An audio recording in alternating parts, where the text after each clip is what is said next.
Hello, welcome back once again. I am your educator M.K. Malhotra, and today we will discuss about atmosphere. What is atmosphere and how many layer of atmosphere? तो चलिए start करते हैं शुरू से। तो वायुमंडल यानी कि पृथ्वी के चारों ओर वायु का एक पतली आवरण होता है जिसे वायुमंडल कहते हैं।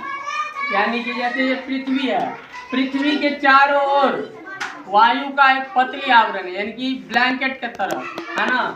उसको हम क्या बोलते हैं? वायुमंडल कहते हैं। और वायुमंडल के कुल 5 स्तर होते हैं, जो कि है क्षोभ मंडल, समताप मंडल, मध्य मंडल, आयन मंडल और वायुमंडल। तो वायुमंडल का प्रथम लेयर है क्षोभ मंडल, दूसरा लेयर समताप मंडल और तीसरा है मध्य मंडल, चौथा में आता है आयन मंडल और पांचवा है बाह्य मंडल, जिसको एक्सोस्फीयर बोलते हैं।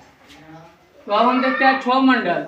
तो क्षोभ मंडल जो है वायुमंडल की प्रथम परत है, जो 0 से लेकर 12 किलोमीटर के अंतर्गत आते हैं।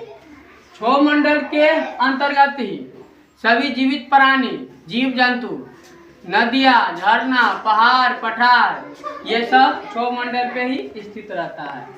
और हेलीकॉप्टर जो है वो अपना उड़ान क्षोभ मंडल के अंतर्गत ही भरता है। इसके बाद आता है समताप मंडल। तो ये वायुमंडल का दूसरा परत है, जो 12 किलोमीटर से 50 किलोमीटर के अंतर्गत आते हैं। और इस समताप मंडल के अंतर्गत ही ओजोन रेखा आता है।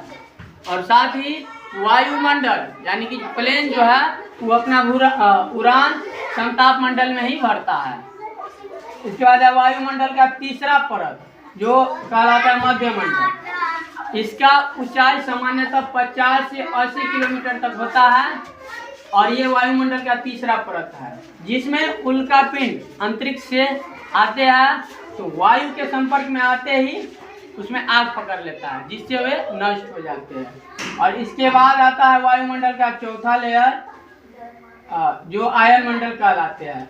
आयन मंडल का दूसरा नाम ताप मंडल भी है, क्योंकि आयन मंडल में आने पर ताप जो है अचानक से बढ़ जाता है, जिससे इस मंडल को ताप मंडल कहते हैं। और इसका ऊंचाई 80 से 700 किलोमीटर तक होता है। और कृत्रिम उपग्रह जो हमारा आर्टिफिशियल सैटेलाइट जो है वो इसी मंडल में पृथ्वी के चक्कर काटते रहता है।